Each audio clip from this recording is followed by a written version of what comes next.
Hello, ladies and gentlemen, and welcome again to Syriana Analysis. I'm your host, Almassian. Happy New Year to all of you, whether you are celebrating the New Year or not, whether you are a Christian, you're a Muslim, you are a Jewish, you are a Hindu, you are a Buddhist, you are an atheist, you are an agnostic, whatever you are, I wish you a happy New Year.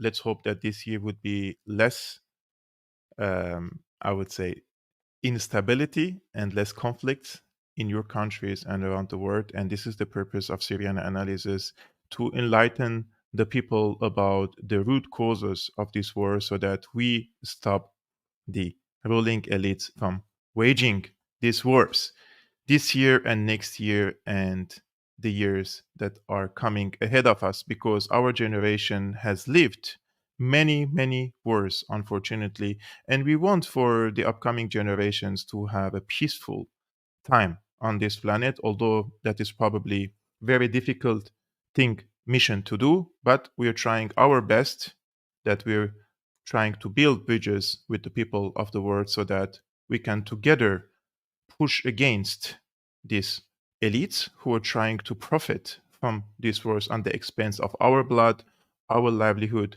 our peace and stability and security and everything. That is why I started Syriana Analysis in January 2017. And here we are today.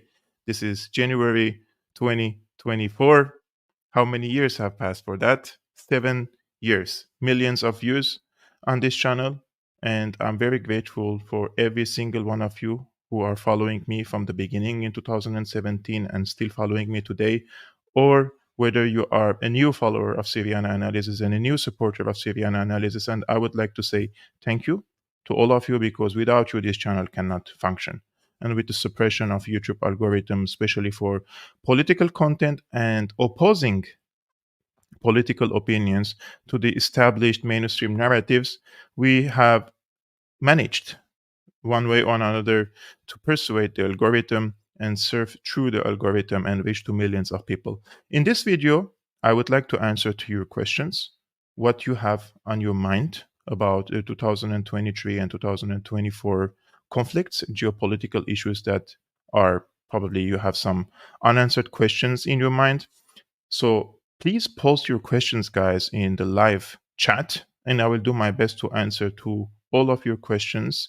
And I will do this live stream around 1 hour or 1 hour and a half in order to try to answer to your questions. And also, before we continue this conversation, if you can hit the like button, I would really appreciate it, because this also pushes the video in the algorithm of YouTube, and also more people can join this. Remember, we have now 55,000 subscribers, and most of the views on Syrian Analysis are coming from non-subscribers, not from the subscribers, because they cannot see the videos on their timelines when they open their YouTube channel, because as I told you, YouTube is suppressing this content. Now, what have we done in 2023, you may ask? Before I ask your answer to your questions, I think you want to know also what I have done and what we have done with the guests and other people that I hosted on this channel. We covered different geopolitical conflicts on this channel. We started in January, for example, 2023. There were elections in Brazil. Lula da Silva came to power. And what does that mean to the multipolar world? What does that mean to the BRICS? What does that mean with the relationship between Brazil and the United States, and Brazil and Russia and the collective West, for example? This is something that we have addressed at the beginning of this year. We addressed all the discussion that surrounded the potential counteroffensive of Ukraine. This was in the early 2023. You remember there was so much talk and so much hope about the counteroffensive and how it will break through the defense lines of the Russian forces, and how I warned on this channel that this is not going to be successful from my humble experience of following military affairs, whether it's in Syria, in the Middle East, in Karabakh, etc. And in January, there were also the meeting of the World Economic Forum. This is something I will do more, I will put more focus on in the future, in the next years, in the next months, because the World Economic Forum, it's a big economic forum, as you may know, that they attract billionaires and very rich people from around the world, influential people. Those are in the economic sector, in the pharmaceutical sector, in the political sector. They're trying to persuade the public opinion around the world, and they're pushing for, I would call, um, a lifestyle and an economic system on the rest of the world that is based on centralized government, and the centralized government is not your national governments, but rather a non-elected oligarchs in this WEF, who are trying to have more influence around the world, and they're using the crisis, the economic crisis, the energy crisis, the health crisis, in order to gain more momentum and more influence around the world. This is something I will focus more on in the next weeks and months. In February, there was the big earthquake that hit southern Turkey and northwestern Syria, which killed thousands of people. I have reported this extensively on this channel. I brought the voices of the Syrian people on this channel, so that, guys, you can also see the suffering in Syria, and also how much the sanctions, the unilateral coercive measures that are illegal, imposed by the United States and the European Union, hindered the humanitarian assistance to Syria, and how these sanctions harmed the Syrian economy from recovering, and also being there to for the Syrian government to be there to save the people under the rubble. This is something that we put major focus on, and one of the tweets that I made on X that gained the most views in the history of my X, it was about the earthquake in Syria. I showed you how the so-called collective West, who they impose these sanctions on Syria, they don't care about the humanitarian aspect in Syria, and how their sanctions destroyed the health sector, the medical sector, and the humanitarian sector in Syria. And how did they even told the lies after the earthquake that they are still, they say the sanctions do not include the humanitarian aid to Syria and everything. And I showed you with evidence that when you sanction the central bank, and you stop the transactions from Syria, so when you block transactions, basically you cannot buy and sell anything, right? Whether it's food, whether it's medicine, or whether it's anything related to the state affairs in Syria. In May, there was the G7 meeting, and we made some comparisons with the BRICS. What does the G7 mean nowadays? What's the weight of the G7 compared to the BRICS? And what's the potentials of the BRICS? We hosted different guests to speak about the BRICS as an alternative to the G7, and the difference of approaches between the G7 and the BRICS. In June, there were the elections in Turkey, which I predicted that Erdogan will win again. And I was in opposition to some of the Iranian and Russian commentators who were praising Erdogan and wanting him to win these elections. And I told them, Erdogan is a very good geopolitical chess player, and he will use the differences between NATO and Russia to gain more influence between them, and in order to create himself also the image that he's an independent player. And in Syria, and in Lebanon and in Iran, there were people hopeful that if Erdogan is re-elected, that he will abide by the agreements that he struck with Russia and Iran, and respect these deals, so the Turkish occupation forces would withdraw from Syria and hand over Idlib to the Syrian government. That's something I said it will never happen if Erdogan is re-elected again, unless he is forced to do so. And because of the current situation and how Turkey is important now to Russia, in terms of Russia, Turkey is playing a mediator role between NATO countries and Russia in the Ukrainian conflict. You know that Russia is not going to exert pressure on the Turkish side for the Turkish forces to withdraw from Syria. We spoke about also in July the NATO summit and the false promises that they have given to Ukraine, that Ukraine will join NATO and it will become a full member of NATO, and how if Ukraine joins NATO, Russia will stop invading Ukraine. And this was the main reason why Russia waged its ground offensive and invasion of Ukraine, right? Because of the prospect of Ukraine joining NATO, which means if Ukraine joins NATO, the United States will install its defensive capabilities, its attacking hardware, nuclear weapons on Ukrainian territories, which is an existential threat to Russia. And therefore, they attacked Ukraine. This was my understanding of this conflict. And in summer, there were many military coups in Africa. You remember what happened in Niger, in Nigeria, in Burkina Faso, and other videos. Actually, the video that I made about Traore, this was a video, Who is Africa's Youngest President, Ibrahim Traore. It gained the most views on this channel, over 100,000 views, actually. Then we covered the UN General Assembly meeting and how Netanyahu, if you remember, he was in this meeting.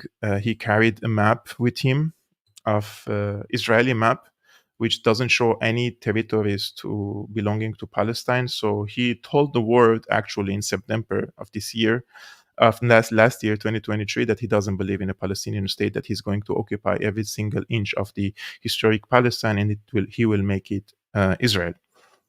In September, we covered the ethnic cleansing of the Armenians in Nagorno-Karabakh. 120,000 Armenians were forced to leave their territories and to Armenia proper. And the role, of course, Turkey, Azerbaijan in this genocidal operation, and also the complicity of the Armenian government. I criticized both sides, and I hosted guests to speak about this case, right? We spoke about the US-China relations, the tensions. We had multiple live streamings about this case. And we also addressed the Ukrainian failed counteroffensive, which I predicted in January back then that it will fail, and it failed later on. We also spoke about the return of Syria to the Arab League, and also President Bashar al-Assad's visit to China and the strategic partnership with China and the importance of it, with different guests and experts in this regard. And finally, we are focusing on the Gaza onslaught, the Israeli onslaught against Gaza, which is still ongoing. Thousands and thousands of people are dying every week. And the other day I saw a post from Mu'taz. If you are following the Palestinian journalist, this famous journalist Mu'taz, he posted something. I think it's coming from his heart, right? He's hurt for seeing all these people are dying, and he's blaming the people, telling them, you didn't do anything. Like, what did you do to save us, right?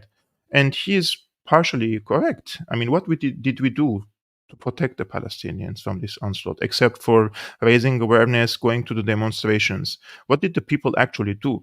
Did they call their representatives? Did they pressure? Did they go to the there are actual things that could be done in this case. I'm not going to go into detail now. Then they will say, Kevork, you're living in Germany and you're calling for some things that is illegal and all this stuff. I don't call for anything illegal, but I think that the people should do more in this regard. And yesterday it felt really sad here in Berlin that everybody is out just blowing up their fireworks, like nothing is happening there, like there is no ethnic cleansing happening in Palestine. I felt sad. I didn't celebrate yesterday the New Year. I was home, and Palestine case is very important for me, and it really bothers me to see the people do not care about it, because this is normalizing ethnic cleansing, and Israel says this is their goal, to do an ethnic cleansing, and now they call it a voluntary relocation of the Palestinians. How is it the voluntary relocation when you're bombing their homes, their schools, their churches, their mosques, everywhere, their roads? You're forcing them to leave. This is their goal, right? And if you don't care about this case, and in the future, if there is another leader who wants to commit a genocide or an ethnic cleansing, he says he is going to commit an ethnic cleansing, other people will not care about you, because you normalize ethnic cleansing in the era of social media while we're watching everything on our mobiles. In my opinion, if you open X, if you open Instagram, if you open Facebook, it's impossible that you miss this news. It's like everywhere, right? Like if you scroll 2 more videos, you will see in every 2-3 videos something coming from the Gaza Strip. So there is no excuse, in my opinion, for the people to not speak up, at least in this case. In 2024, I will also focus on AI, guys, artificial intelligence. I can totally accept that I'm an ignorant about this. So I spoke with Whitney Webb. I'm sure some of you know her. Whitney Webb is an expert on the artificial intelligence and also expert on Jeffrey Epstein. And I spoke to her. I hopefully in January she will come to my show, and I will speak with her about the role of the artificial intelligence in this ongoing war in Gaza, and also I will speak to her about artificial intelligence in general and the danger of the artificial intelligence and the benefits of the artificial intelligence. In this regard, we will speak about also the Gaza war, RFK, while Bobby Jr. is in support of Israel because she has some also different understanding about it. We'll speak about X and Elon Musk. So I will prepare very well for this interview. And if you have any questions you would like to ask for Whitney Webb, please also send me through this live chat or through the comments, and that I go through it. Now, on this channel in this year, guys, we received 1.3 million views, around 100,000 views per month. It's not like I'm having millions of views per month, but it's good. But that's not enough. So I'm going to work more. I'm going to work harder. I'm going to improve my work more in 2024.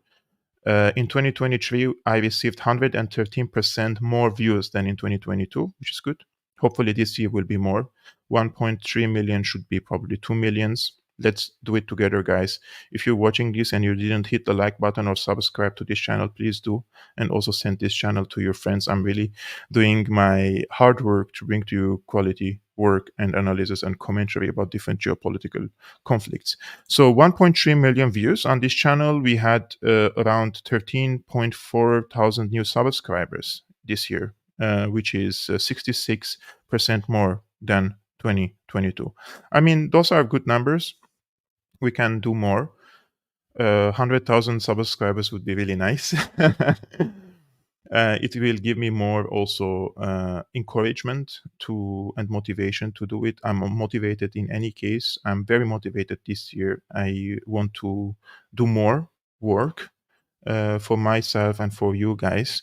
And that's where I want to move a little bit to the personal things that happened with me in 2023. And this is the last thing before I move to your questions. This is something personal because I would like also to create a connection with you so that you also know what I'm doing in my life. My life is basically waking up, drinking my coffee, and sitting on this desk and working every day. I work every day, and I have committed myself to two things in this year. One is the gym. I go almost every day to the gym. It's funny. I started 2-3 years ago, 3 times per week, and then it turned to 4 days per week, and now it's at least 6 days per week to the gym. I learned the basics of boxing. After learning the boxing, it was great. The feeling of knowing that you can inflict damage to other people, but you keep it, of course, civilized. It just keeps your legs rooted to the ground. You're not afraid of people's harassment or trying to, attack you in the street, because it happens to me often with people who dislike my politics, especially those who, unfortunately, coming from my country, those who are anti-Assad. So I committed myself to the gym, and when I committed myself to the gym, that every night I go at 7 o'clock to the gym, I know that I have to finish my work at 6. Therefore, I have to wake up at this time, I have to eat my lunch at this time, then I have to go to the gym at this time. This creates discipline, right? And this discipline, man, helps you a lot. I don't know about the women, guys, but for men, as a man, it helps me a lot with my health, with my mental health, and with my physical health. And the results were extraordinary, to be honest with you. And with this gym, I also committed myself to a certain diet, and it was a nutrient-dense food, protein, lots of proteins, and eggs, meat, salads, and sometimes carbs. Carbs is also important for my muscles, but mostly are meat, eggs, fish, cheese, sometimes oat for the carbs, etc., and zero alcohol. This year, I minimized my alcohol consumption. Like, if I calculate how many glasses of alcohol I drank this year, probably 12. So 1 glass per month, right?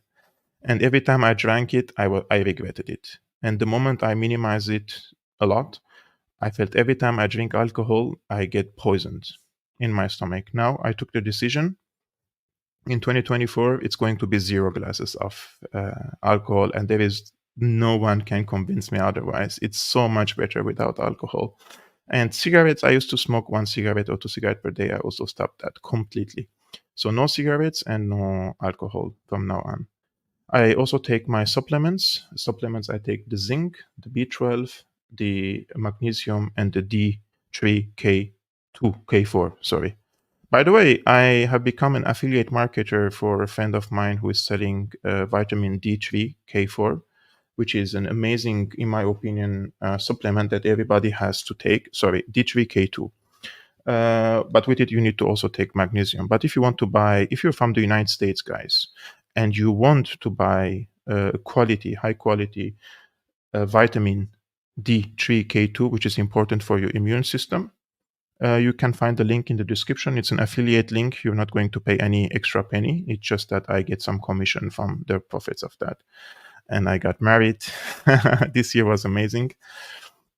I met my wife, like not this year, of course, but we got married and we did the marriage and the wedding party this year. I brought my parents to Germany, which was great. It was a dream to bring my parents to Europe, to Germany, and celebrate here in the suburbs of Berlin. It was an amazing day. I really hope that every one of you can find the partner that you guys wish and hope for. It's great if you are ready for marriage, mentally, spiritually, intellectually, and it will also push your potentials, because the moment you carry responsibility as a man, it will push your potentials to do more and more and more, because you want to provide the best for your family, for your wife, and for the future kids that you will have, inshallah, as we say. So I took care of my family a lot this year. And the goal in 2024, 2025, it depends on my finances and the work that I'm doing. My goal is to retire my parents. And there is one big change that I want to do in my life, which I cannot reveal now. But when it happens, you will know, and I will reveal to you in detail why did I take that decision. So those were the initial thoughts that I wanted to share with you before I start answering to your questions. I want to go a little bit to the chat, and I want to highlight the questions that I received so that I can answer them one by one. I'm just going to highlight that the questions that I see, there are question marks in it without reading them all by one. Just give me 1 minute and I will highlight them all so that I can answer them one by one. I really hope that I'm not missing any questions here. I'm just skimming every single question. If there is a question mark in it, I will highlight it and I will. Yes, you love Whitney. I love Whitney too, man. She's so great. My timeline on YouTube has become like Whitney Webb recently. As much as I watch, she's really amazing, man. I didn't take Kivok for a boxer. I'm not a boxer really, but when I learned boxing, it's amazing. It's really amazing. The moment you know how, where is she from? I will check. Whitney Webb, I think she's Irish, right? Whitney Webb. Let me check. Professional. I think she's Irish, but she lives nowadays in Chile. If I'm mistaken, please let me know, guys. German, I have anti-interesting. Okay. Okay, so I start now 13 questions. You guys, if you have more questions, please post them in the comments below. What are your thoughts on Syria? I will show it here. What are your thoughts on Syria-India relations? Do both countries have good chance in economic cooperation? The short answer is yes. India didn't cut and sever its diplomatic and economic relations with Syria after 2011, unlike many of the Western governments or the governments who are revolving under the umbrella of the United States. India has taken an independent approach towards Syria, and it kept its ambassador in Damascus, which who was reporting what is happening in Syria from day one. And I think the Indian government has taken a very rational approach in this regard. They didn't take sides. They just took care of their interests. What interests do they have in Syria, and what is the alternatives in Syria if Assad is leaving the country? So whether Assad stayed in power or not, it was no problem for India because they would in any ways have good relationship with whichever government is there because they will have pursued their national interests and their economic interests with the country regardless of the government or the president in Syria. I think there is big potential of economic cooperation between Syria and India. I think Syria has to pursue more with India, just like they're pursuing with China nowadays, because there is now a strategic partnership between Syria and China. And strategic partnership, guys, means that now the work starts that both sides create delegations or commissions and they study the aspects of economic cooperation and what type of agreements they can finalize between each side. And once that happens, the ministers come and sign these agreements. And I think China has a big potential of investment in Syria. Therefore, India has big potential of investment in Syria. And Syria is a fertile soil for investment. And Syria, it will give priority to friendly countries, those who didn't fight against Syria, right? Those who didn't fund the terrorists in Syria, those who didn't come and try to destabilize the country. So China and India here, despite that these countries do not have very good relationship between each other, but when it comes to the Middle East or in West Asia and especially in Syria, this plays no role because there is so much fertile ground for investment in Syria for both sides without having any conflicting interests there. Therefore, I think if India wants to increase its cooperation with Syria, Syria will allow for India to have increased cooperation. And India has the economic capacity, the workforce, the technology, and everything to have great investment opportunities in Syria. And I think the Syrian market needs Indian investment there. I hope I answered your question. If you have any guys follow-up questions, you can again post it. What do you expect? What do you expect about the situation of the Syrian economy this year? You want my real honest opinion? Okay. My real honest opinion, the situation will stay the same and even could be worse if the root causes of the bad economic situation is not resolved. And what are the root causes of the bad economic situation in Syria? We have few things. First, the presence of the American occupation forces in the eastern shore of the Euphrates. Right? They are blocking the Syrian access to the oil and the gas fields. Therefore, Syria cannot use the oil and the gas there to first provide fuel and gas to the people, and the fuel of gas are energy, and energy means production, right? So without energy, there is no production. And half of these fields are occupied by the United States. Two, American occupation forces are blocking Syria's trade routes in alternative border crossings. So unless the United States withdraws from Syria, Syria will have at least will lose at least 50% of its economic potentials. The second is the Turkish occupation forces in Idlib. Syria has to reopen the M4 highway. M4 was in M4 or M5. Sometimes I just confuse between the M4 and the M5. It's the M4 highway. The M4 highway is the highway that connects Aleppo to the coastal side. Aleppo is the economic hub of Syria and the economic production of powerhouse of Syria, right? So unless the Aleppo has free access to Damascus and to the coastal side of Syria, you will not benefit from the economic potentials of Aleppo. But the economic potentials of Aleppo will be freed also when there is energy. The other day, I was speaking with friends in the industrial zone of Aleppo, and they said they don't have electricity. How can they work without electricity? How can they manufacture without electricity?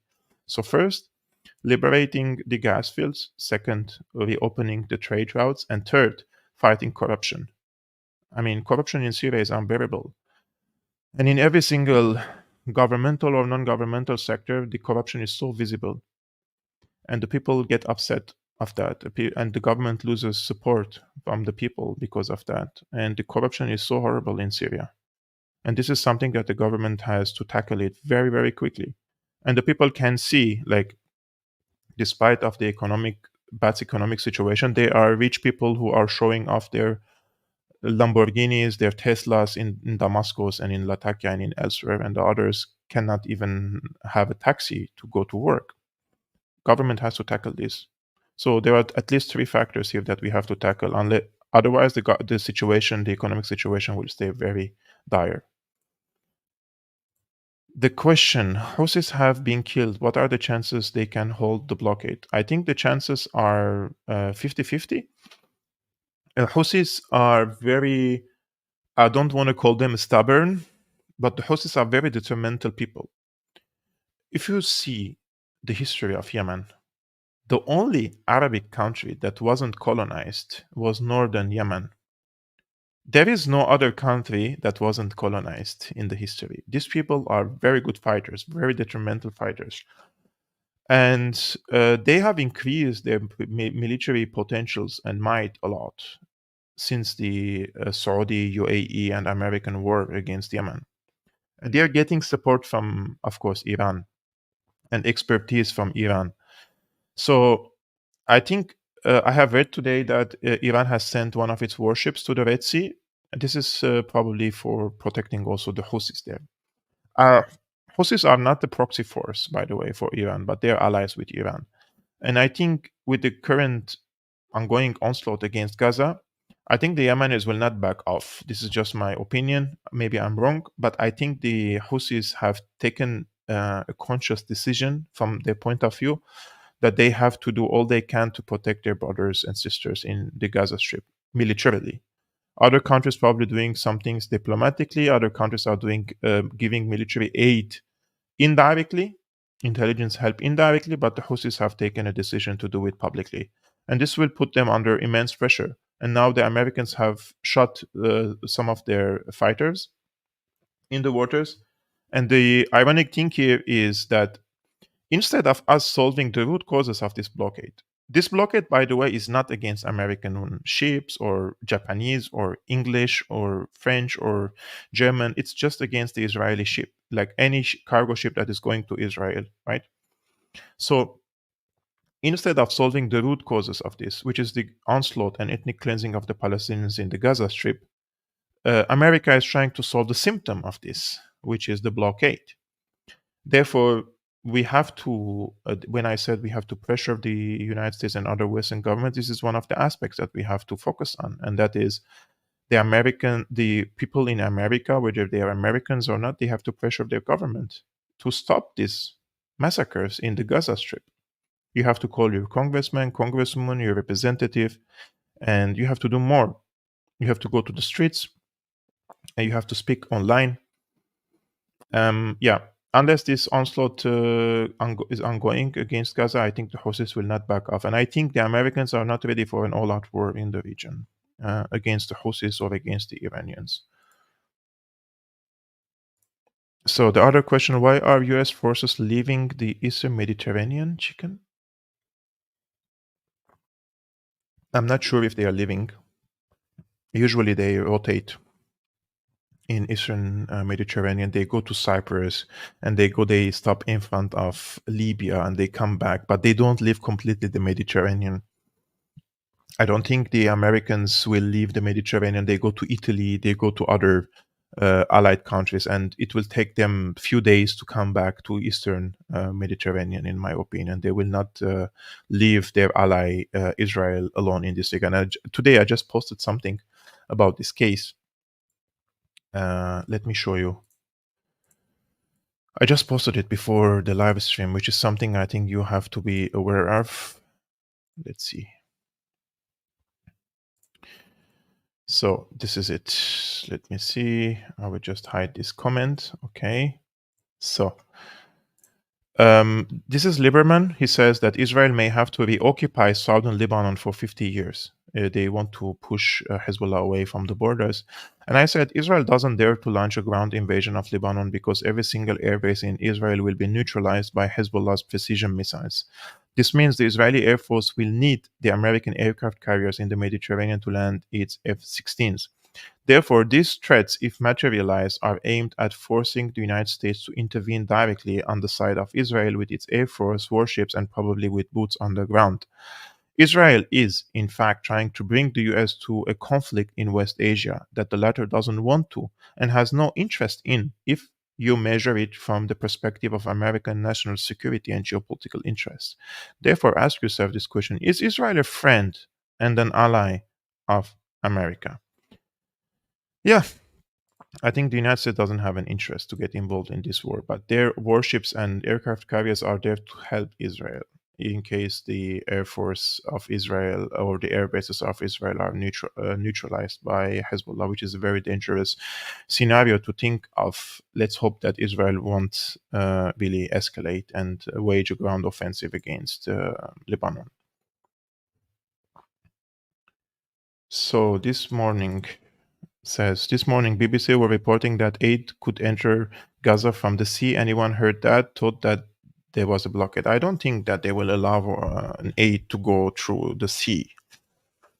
The only place that they will allow aid to go inside is through the Rafah border crossing through the Egyptian side. And the Egyptian side is hypersensitive about the Rafah border crossing because the moment they open the border, hundreds and thousands of Palestinians could come to Sinai, and this is something that, like, this is really, really, really tricky thing to say.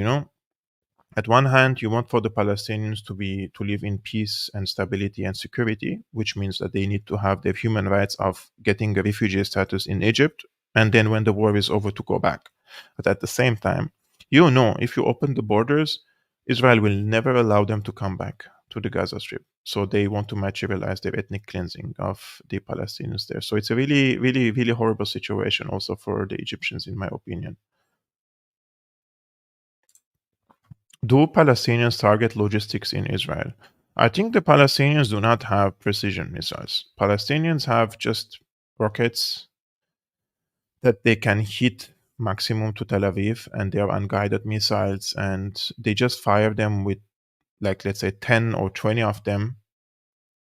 And during the times of, let's say, when there is no all-out war against them, they can fire probably 100 of them per day.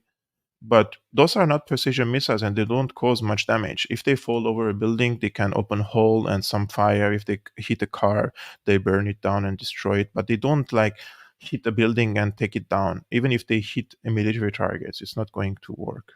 They don't have military capabilities that can inflict heavy damage to logistical and military capacity or capability of Israel. With President Assad's failure to improve the political and economic situation in Syria and Syrians living their worst year ever, do you think there will be political change in Syria this year? No, there is not going to be political change in terms of, let's say, political rotation or some other leader is coming to Syria, because from the Syrian perspective, the main cause of this war and why the economy is strangled and choked, they don't see it because of their failure. They see it that this was a regime change war imposed by the CIA on them, and therefore they have to fight till the end, and they have to bet on the change in the international conditions, and in terms of the balance of power shifting to the east, and China and Russia are becoming more emboldened. So they're betting on that, and this is unfortunately going to take a long time. And this is something that is not in, like, the people in Syria will suffer immensely because of that. I understand. But at the same time, the alternative that they see, which is giving up power to the opposition, who are the opposition? Opposition are the vast majority of them. The vast majority of them are either funded by Qatar or in the payroll of Turkey or in the payroll of the United States. Show me one Syrian opposition who has a little bit of influence in Syria, who is not on the payroll of these three countries, or even Israel. I mean, the vast majority of them are, unfortunately, have become mercenaries and not politicians. And they're just living in these hotels in Doha, in Ankara, in Paris, in Berlin, in Washington, D.C., and they just enjoy their welfare there, right? They don't care about Syria. Do you read today Israel is saying that the UN is assisting Hamas? Yes, I have read that. And also the spokesperson of the Israeli foreign minister, I think, this guy from London. It's so ironic, man. Some guy from London comes and he becomes a spokesperson of the Israeli government, and he tells you what should the Palestinians do with their territories and with their people. Anyways, and they are accusing UN of assisting Hamas. I have seen that.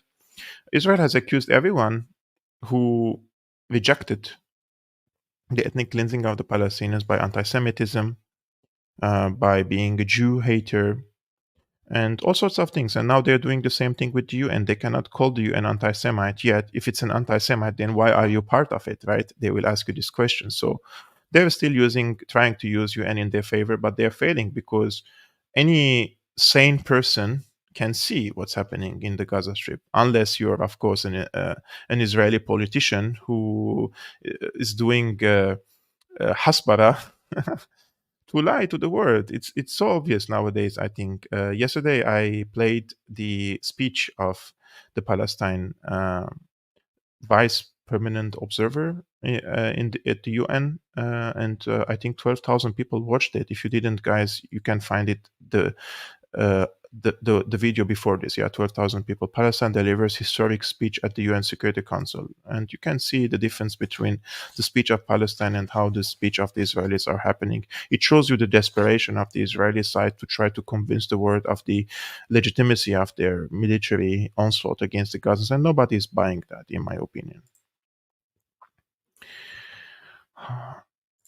How are the West ships and Houthi ships positioned? Is India positioning aggressively?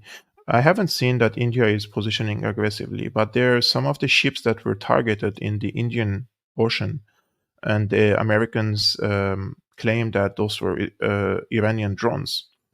And that's why they have taken now measures and they sent warships to the Red Sea today. And also the Iranians sent warships to the Red Sea, and this is a dangerous situation, in my opinion. One of the friends asked why K4 over K7. This is a very good question. I didn't know that there is K7, for example. Please enlighten us if you know more about the K7 in the comments below so that I can also read. My understanding was this is what I take: vitamin D3, K2. This is the combination that, because the vitamins also need each other to merge. And for example, when you take D3, you have to also take magnesium with it. And this is the K2 with it. This is something that I have watched videos on YouTube and did some research and found out that the D3 and the K2 are the best combination together. And you have to mix them also with magnesium. And I have also magnesium. I have vitamins that I have to take every day. And the other supplement is, of course, caffeine. I drink coffee. Not, I don't know if I should say a lot or not, but I at least 4 shots per day. So 4 espresso shots per day. You should move to Australia, Germany going south. I don't know if I should move to Australia, my friend. Austria or Australia. What was it? Austria, yeah. If I want to move outside of Germany, I want to go to somewhere warm, really. So if you have recommendations that are a place where there is safe for people like myself to express opinions without harassment, without getting subjugated to government harassment and non-governmental harassment and suppression of opinions, etc., let me know in the comments below. So another question: do you expect Israel to transfer the Palestinian population to other nations? This is the plan. And I want to give you an exclusive information. Inside European governments, guys, behind closed doors, in parliamentary commissions, they are speaking about quotas. They are speaking of the day after the ethnic cleansing of the Palestinians and how many of them they are going to receive, each country in Europe. How many countries France will receive, how many countries will Germany receive, how many countries Austria will receive. This is what they are speaking. Will it happen? It all depends on the outcome of this war. From my perspective, this war in the Gaza Strip, it will end up in one of the two ways.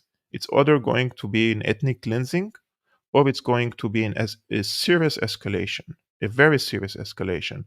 Hezbollah involvement, American involvement, and I don't think, guys, I'm being very honest with you, that Hamas can fight for months, because Hamas doesn't have, and Jihad doesn't have supplies, forever supplies, right? They don't have an open border with anyone to get arms and reinforcement, unlike Israel and unlike Hezbollah in this regard, because they receive it from regional players.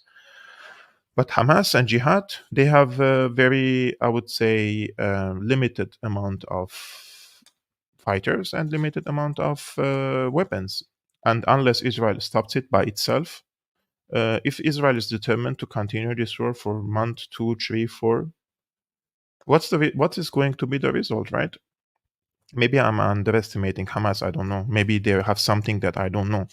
But in my opinion, we are in front of two scenarios: ethnic cleansing or a serious escalation, or the Americans intervene and tell the Israelis to stop. I don't know if there is any other way to stop this war, right? What do you believe Russia's role will be in the current situation, Israel-Palestine? Very good question. Uh, Russia can do more in this regard, but they are involved in their own war. And I think Russia has its own serious geopolitical struggle in Eastern Europe now with Ukraine, and they have no time, political capacity, or military capacity to get involved in other conflicts. Russia is not uh, a superpower that can overstretch around the world. They have to hyper focus now on their priorities, and their priority is in Ukraine. Their priority is to turn, from their perspective, of course, to turn Ukraine into a landlocked country and to neutralize the military power of Ukraine and block the reconstruction of the military might of Ukraine and therefore block its accession to NATO. This is the priority of Russia. As long as this war is ongoing in Ukraine, they're not going to invest in other regions around the world. This is their war. They are directly involved in a war in Ukraine against NATO, so they're not going to invest anywhere else now. Why is the international community stay silent on the bombardment of Israel in Iraq, Iran, and Syria? I mean, this is a serious question. However, since when was the last time quote unquote international community, aka the rules based order led by the United States, condemned Israel of bombarding its neighboring countries? Israel has been bombing over 300 times Syria in the past 10 years. Zero condemnation from the international community. And now they're bombing in Iraq also, the Al Qaim border crossing. They're trying to stop the coordination between Iran, Iraq, and Syria. And this Al Qaim border crossing is controlled by several Iraqi, Syrian, and Iranian forces, affiliate forces, and they're bombing them because this is the only trade route and also the lifeline route between Tehran, Damascus, and Baghdad, and also Beirut. And Israel says some of the weapons coming to Hezbollah and to Syria from Iran is coming through Al Qaim border crossing. That's why they're bombing it. And so nobody will condemn that.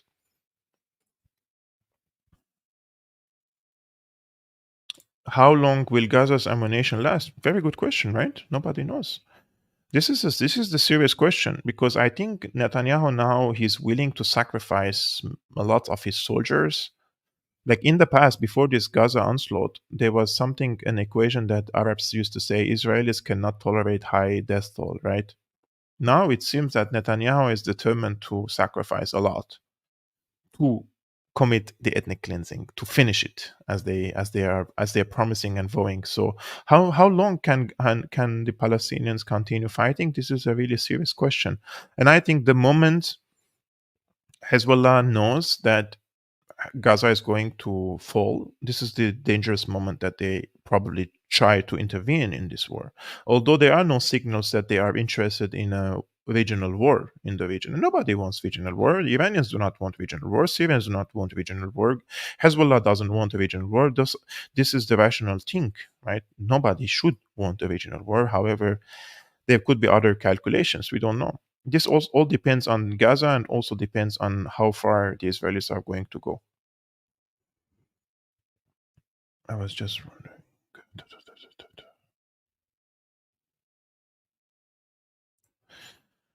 Are you of Armenian heritage? What do you think of Pashinyan? I'm ethnic Armenian, born and raised in Syria.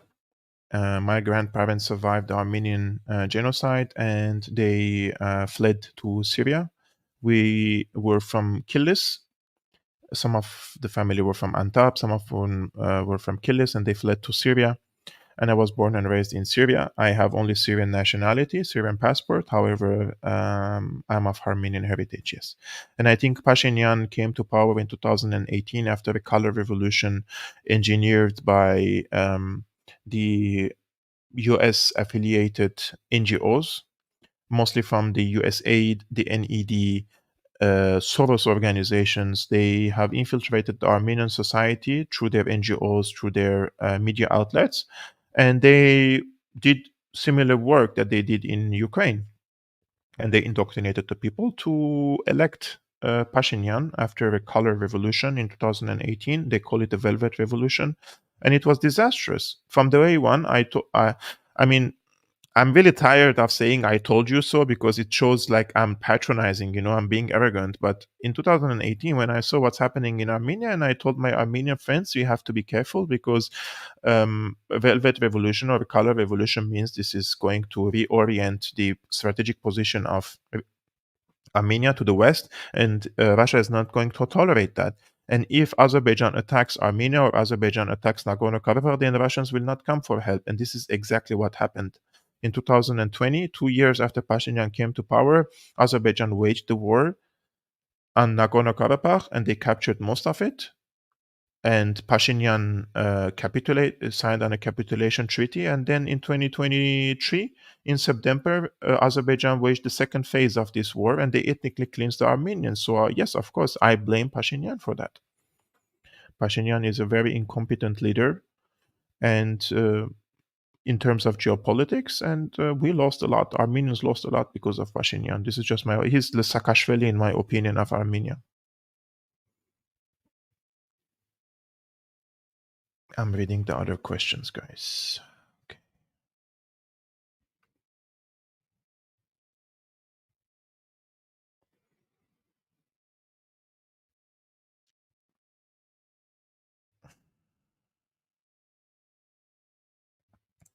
So this question I receive a lot, and I don't want to answer this question publicly because I don't know the intentions of this question. I have come to Germany in 2015. I established a life for myself here, and I came with €1,000 in my hand, and I worked my ass off. I learned the language, and I worked a lot to establish a life for me, a dignified life, in a place that is very, very difficult for independent journalists like myself, who has a different opinion from the rest of the establishment journalists, to have a name. And I've been attacked a lot by the establishment journalists here. They smeared me, they called me names, they tried to commit character assassination against me. They did a lot, and I survived all this. So I put my name here. I married a German. I established a life here, and there's going to be time when I go back to Syria. But this is something that I decide when and what time exactly. And if your intentions are just positive, I would just like to say that if I move my work now to Syria, and how am I going to do, for example, live stream? There is no electricity most of the time, and the internet is the least thing to say is shit. It's horrible, the situation in Syria, and for a journalist like myself who wants to present online commentary work, it's just like not the place to be. If your intentions are positive, this is my answer to you. I really don't know you, so I have to give two answers.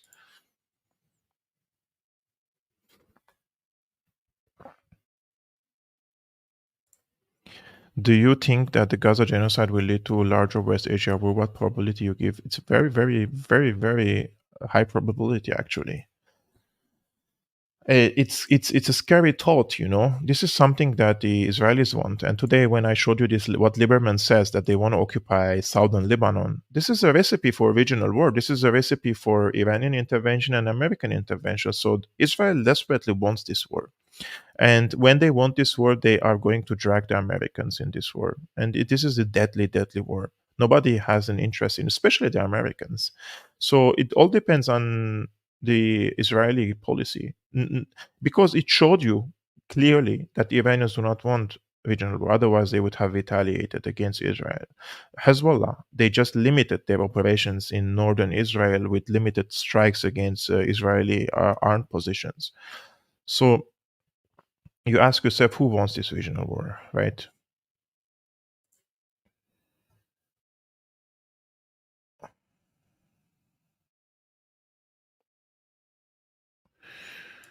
Will America regain independence? I'm not going to answer this question, my friends. Americans should answer this question by themselves.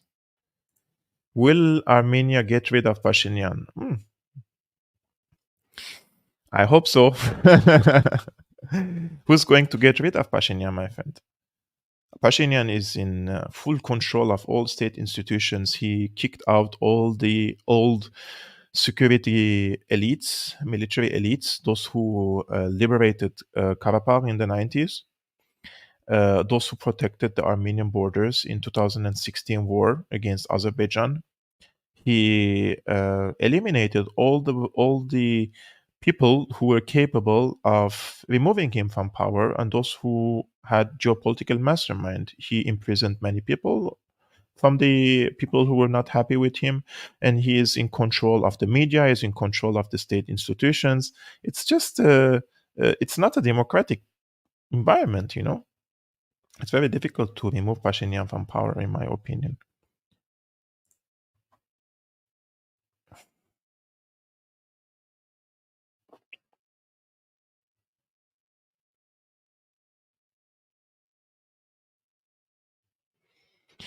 I don't know what does beyond lesson means. Congratulations to your marriage. The first year is fantastic. Then it will push you in other ways than those you mentioned.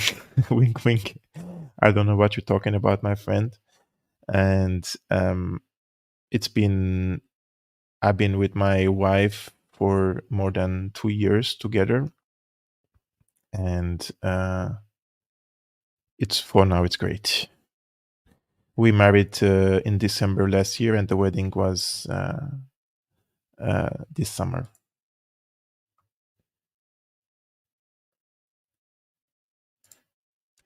This is a similar question. This is I really don't know. I don't think that it's possible right now. He's very entrenched in every state institution, unfortunately. Why does Syria do nothing about U.S. forces in Syria? What do you suggest Syria do for against the U.S. occupation forces in Syria? Syria needs the backing of its allies.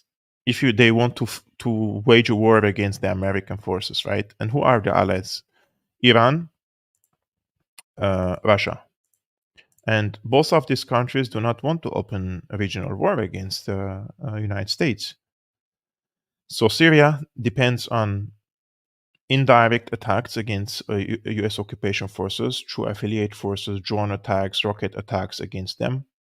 But there is not going to be like an all out war against them. America is a superpower. They can come and destroy Syria again, and they can, from the Mediterranean, just shoot Tomahawk missiles against Damascus, against strategic facilities. Syria is not on a suicidal mission to go on war against American forces, right? So they have to wait for a change of circumstances and international conditions.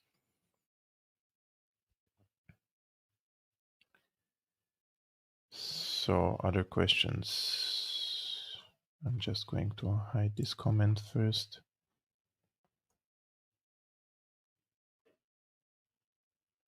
Again, about Pashinyan, will it depend? Da, da, da.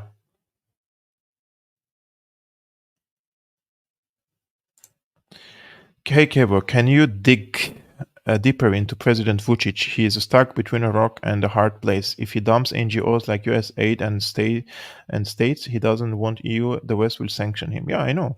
But I'm not an expert on Serbia, so I hosted Dr. Marcos Papadopoulos the other day, and he gave a very comprehensive analysis about Serbia.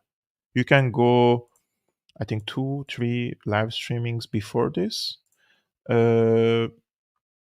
Actually, 1, 2, 3, 4. Yeah, called Serbia Protests: A CIA-backed color revolution or a Vucic smokescreen. Marcos Papadopoulos is a very expert on this case. You can watch that, my friend. I already answered the questions of Pashinyan and if they will gain independence again. Okay, new comments. I lost between the questions, to be honest with you. So many new comments. Okay, let's see.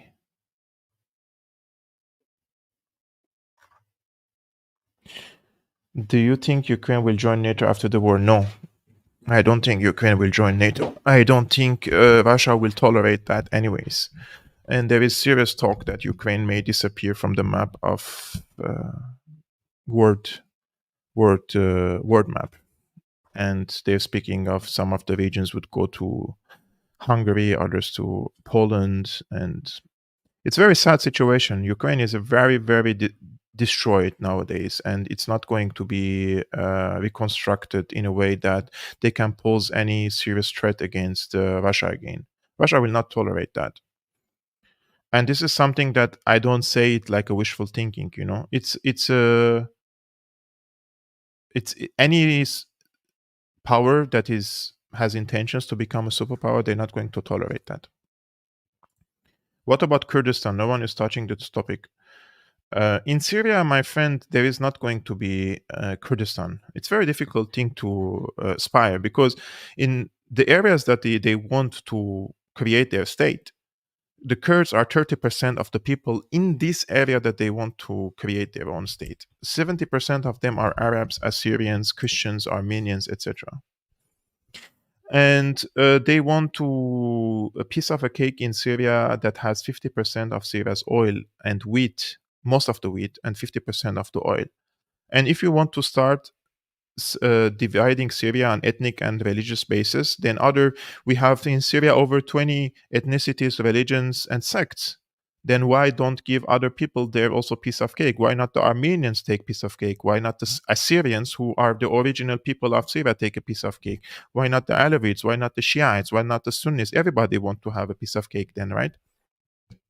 The wise thing to do is to have a united Syria under one constitution, which every segment of the society has equal rights and duties and responsibilities. This is my approach towards this case. Otherwise, I love the Kurdish people and I respect them and I like their culture, I like their songs. And I used to drink arak in their restaurants in Aleppo in the past.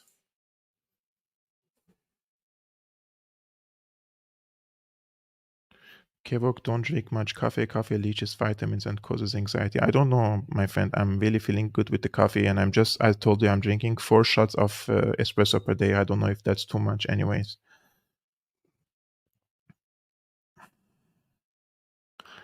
So I'm going through the comments to see if there are new questions. Independence. I already answered the Pashinyan question and Armenia question. Why are IRGC moving out of Abu Kamal, northern Syria? I don't think the IRGC are moving out of Abu Kamal. Abu Kamal is a very important point for them in Al Qaim border crossing. They're not moving out. Probably they are relocating. They just redeploy. It's just temporary thing. They're not going to leave that area, my friend. It's a very important area between Syria and Iraq and Iran. And for those, I will show you on the map so that you know what I'm talking about here. So I will show you on the map. This is the map. I don't know why I'm holding the microphone. Sometimes I feel powerful when I hold the microphone. Like this is the map of Syria. This is Al-Qaim, Al-Bukamal. See this place? This is the road that brings lots of stuff to Syria, right? And because the Americans occupy this green area and block Syria's access to Iraq and to Jordan, therefore Syrians and Iranians and Iraqis open this border crossing. And through this area, they can go to Iran and to Baghdad. So they're bombing this area. This is very strategic area. Iranians are not going to leave this area. Let's see other questions. I don't know why, but there is one comment that is being so repeated. Somebody has just copied and pasted. This is a good question. Why is Muslim Brotherhood spreading in US and Europe? Why they are hiding under pro-Palestine movement? Muslim Brotherhood are the most hypocritical people around the world. If you find more hypocritical people, I would pay you anything. Qatar is the most hypocritical country. It has the largest American base in the Middle East. They host lots of Muslim Brotherhood leaders, and they claim to be pro-Palestine. This is a fifth column, my friends. If you know the answer, they have fifth column. They divide the pro-Palestine street by destroying the pillars of strength of the Palestinians. What are the pillars of strength for the Palestinians? Some of them are moral support, some of them are economic support, some of them are military support. Syria was considered the place where many of these Palestinian factions used to live. They get logistical support, intelligence support, training, etc. Arms are coming through Syria to some of the Palestinian factions. Knowledge how to build this weaponry. And what did the Muslim Brotherhood do? They fought against Syria. They turned Hamas against Syria, and they destroyed Syria, one of the major points of strength for the Palestinians. This is what they do. They hit the countries and the governments that are in support of the Palestinians, and at the same time they say they are pro-Palestine. And you go nowadays to social media platforms or to demos, and you can see the Syrian revolution flag, and you ask yourself, what the fuck they're doing there?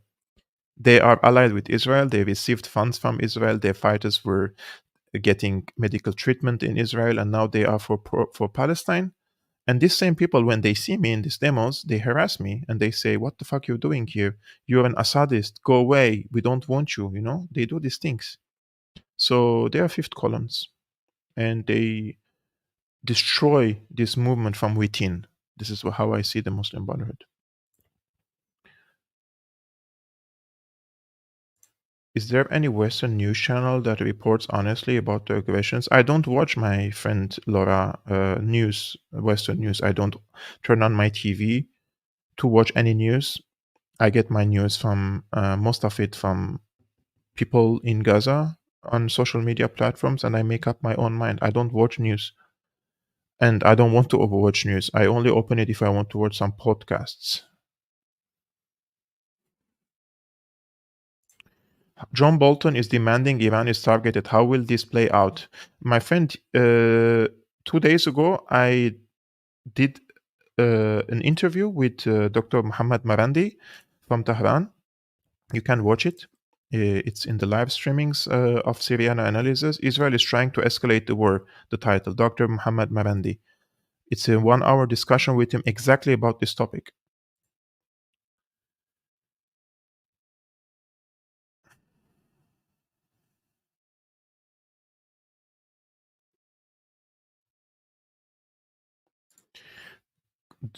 Do you think Russia would accept a division of Ukraine with NATO, like the part of the Ukraine to become NATO? No. Any respectful superpower is not going to accept that. If one day a part of Mexico decides to become in a pro-Russian military alliance, and Russia will install its nuclear weapons there, it's not going to work out. America will attack Mexico. Will the Israelis invade Lebanon and push Hezbollah behind the river? Great show. I'm a big fan. Also, the plan to remove Assad is still on the west coast. How will that unfold? It's, in my opinion, it's in our back. They're not going to be able to remove Assad from power anymore. As for Hezbollah, I don't think that Israel dares to attack Hezbollah, and this is what I wrote. I will just show you again. Israel doesn't dare to launch a ground invasion of Lebanon because every single airbase in Israel will be neutralized by Hezbollah precision missiles. This means that the Israeli Air Force will need the American aircraft carriers in the Mediterranean to land its F-16s. I have been following Hezbollah growth for at least 10 years now, more than 10 years, actually 15 years, more than even 15 years.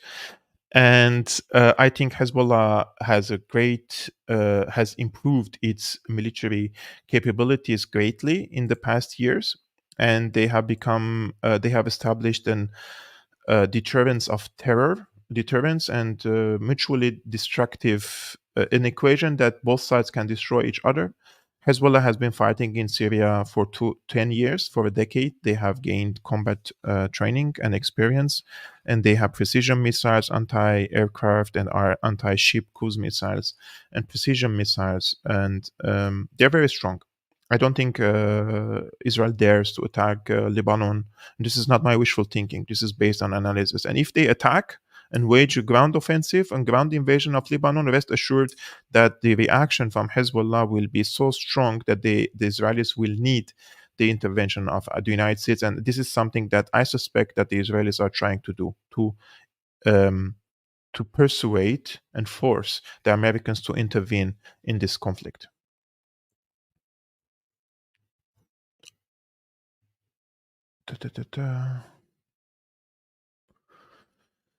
I'm reading the rest of the comments. I think I need some water, man.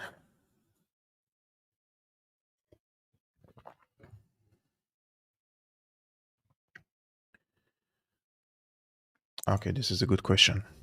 Will Russia ever give Syria air defense system that will actually defend Syria from IDF bombardment? Okay.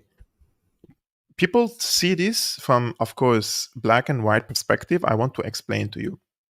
Since the 60s, even a little bit before that, Syria has been using Soviet-made air defense systems. And under Russia, Syria bought many of the Panzer S1 systems. They're not so new and they're not so old, but they have good capability. And they also paid for the S300s. The problem with the S300 is it's not a game changer, right? It's very good, but it's not like going to gun down every F-16. But the Syrians have already developed many of their old systems to match the newer ones, the S300s. They have very good engineers in Syria, and they have been developing the older ones, upgrade them to a new one.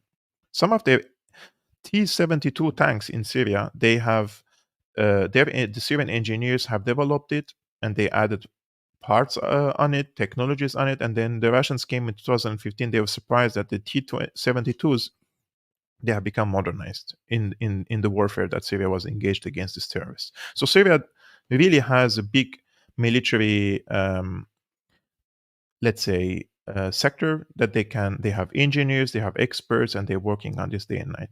The problem is, before 2015, when Syria asked Russia to intervene, Russia came and told Syria the following, said, I'm here to help you in fighting the terrorists. I'm here to fight with you against the terrorists, and together we can achieve these goals. Those are the attainable goals. However, I'm not here to fight your fight and the Iran's fight and Hezbollah's fights against Israel. So if you accept that, I'm coming. And the Syrians and the Iranians said, we don't want you to come and be part of our conflict against Israel. And Russia doesn't want to have a conflict with Israel. And it's Syria's duty and responsibility to defend its skies, right? So they are asking, of course, Russia to supply them with weapons. Some of them Russia doesn't give them because of the sensitivity of the issue with Israel.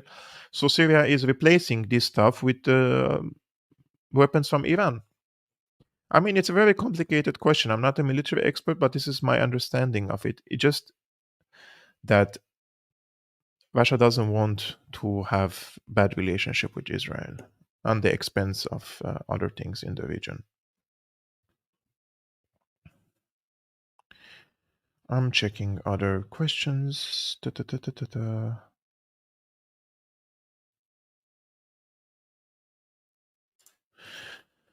Kevork, is there an easy way to find if charities or NGOs are any good that say they are helping war-torn countries? I think any charity, guys, before you donate, check the geographics that they are helping. For example, in Syria, there you have so many NGOs and humanitarian organizations that they say they're helping Syrians, right? And you see which areas they're helping Syrians. They're helping Syrians in 5% of the Syrian geography, in only the areas under militant control. They don't help Syrians, the majority of the Syrians, in other parts. So those are suspicious NGOs. You have to check their partners. You go to their website, you click on the partners, and you see if they're partnered with some Soros organization or American affiliated organizations. Those are all suspicious organizations, and they are money laundering. They are making huge profits. Like, I don't want to speak much, but I have colleagues, friends, ex-friends that I had. They made fortunes through these NGOs. Fortunes. We're speaking about hundreds of thousands of dollars they made. If I engaged in such an operations with them, I would have made fortunes now. I would have made hell of a money, bought myself houses, retired my parents, and some of my ex-friends, they did, because those NGOs are also stealing lots of money coming to Syria with the aim of helping the people, but they're stealing the money a lot. When the earthquake hit Syria, there was one organization that they collected millions of dollars in 2 days on social media platforms, and their platform was not deplatformed. Like their crowdfunding was not closed by any of these crowdfunding websites. Our crowdfunding was blocked many times, and we collected probably 1% or less of the money that they collected, and we had to present documents after documents that this is going to non-governmental humanitarian organizations not affiliated with the Syrian government, etc., because of the sanctions. Just be careful before you're sending them. Check their partners and see where are they helping in any region, like if they're really helping everyone or they're just specifically helping one part.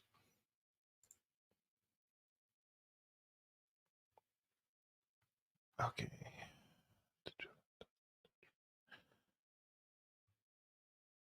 By the way, Happy New Year, Kevork. Happy New Year to you, my friend.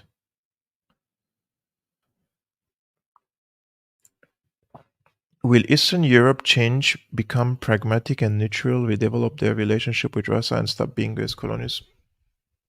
It's very difficult, my friend, to answer, because most of the East European countries, they have two things that they experience. One, they experience living under communist Russia, and some of them, they don't like Russia because of that, and some of them because they were indoctrinated after the fall of the Soviet Union in their educational system, in their media outlets, re-educated, that to hate Russia. So it's very difficult, I think, the situation in Eastern Europe. Now in Armenia, it's the same.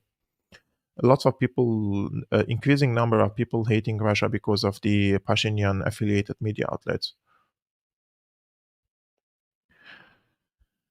Do you think Idlib will be liberated this year? No, not this year. I don't think it will be, unless, of course, something big happens and Russia and Turkey become arch enemies again, and Russia decides to restart the military operation in Idlib, or agree with Turkey. Their relationship becomes too good that Turkey agrees to withdraw from Idlib. Otherwise, Syria cannot wage this military operation without international backing.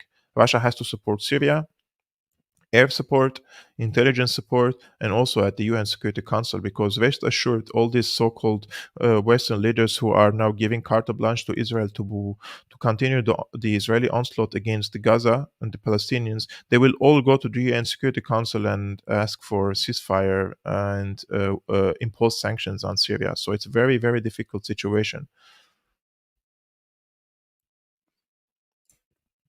Do you think Turkey and Azerbaijan will succeed in creating the Zangezur corridor through South? I mean, if it's up for Pashinyan government, I think it will be materialized sooner or later.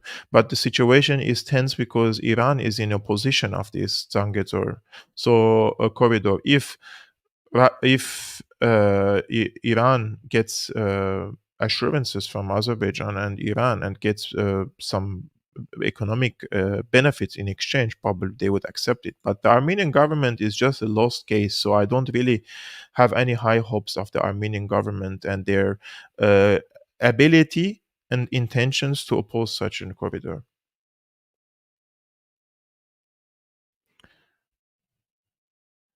The US doesn't. Under what pretext do you think US can attack Syria if they try to take their land back? The US doesn't need a pretext, my friend. The US just attacks and destroys countries. They don't need pretext. They can create any pretext. Every time they attack Syria, they say they have conducted a self-defense operation. Imagine the Americans occupying your land and they're attacking you in your land under the self-defense. They can change definitions. They can do anything. It's just a jungle.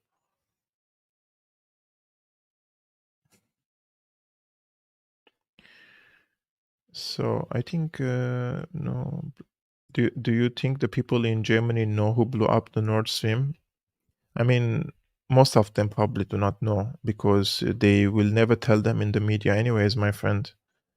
In the media, it's very narrative control is happening. Very few people, those who are outside, the living outside the bubble of the mainstream, they know about these things. The rest,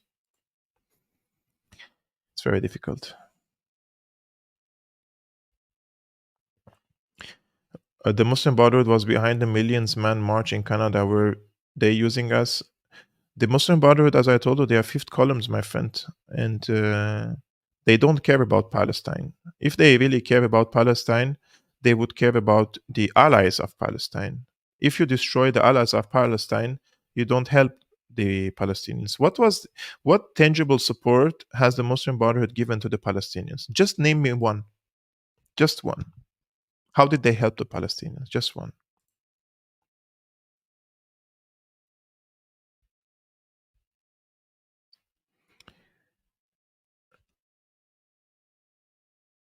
Will Iran accept full Palestinian genocide? I think I already answered this question, my friend. The situation is that it's either going to a genocide or ethnic cleansing happen against the Palestinians, or serious escalation with the intervention of regional and international powers. So many comments. Okay, excellent question. So, did Israel sell Iran F-4 parts during the Iran-Iraq war? I don't know the German Empire support. I don't know about the F-4 parts, but I know that there was a secret program. Iran was out of, I think, some of the military parts or equipment or arms during the Iraq-Iran war, and the Israelis, they gave some weapons to Iran, yes. And this was very in secret. And Iraqis were also supported by the United States. It was just a mutual destruction. This was the goal of this war. Iraq and Iran destroy each other because they will become big regional powers in the region. This was the reason why Saddam Hussein came to power, anyways. Okay.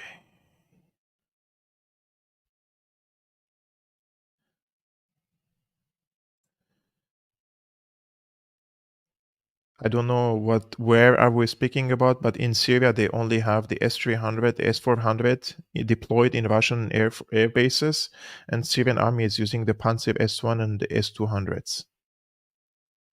Answering to this question.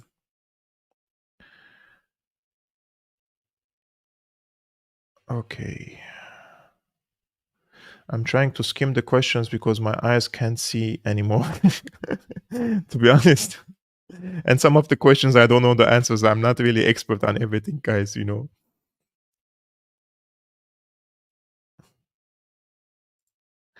Have you ever thought about joining forces with Richard Medhurst to discuss Syria? No. I have my different style and analysis than Richard Medhurst. He has his own.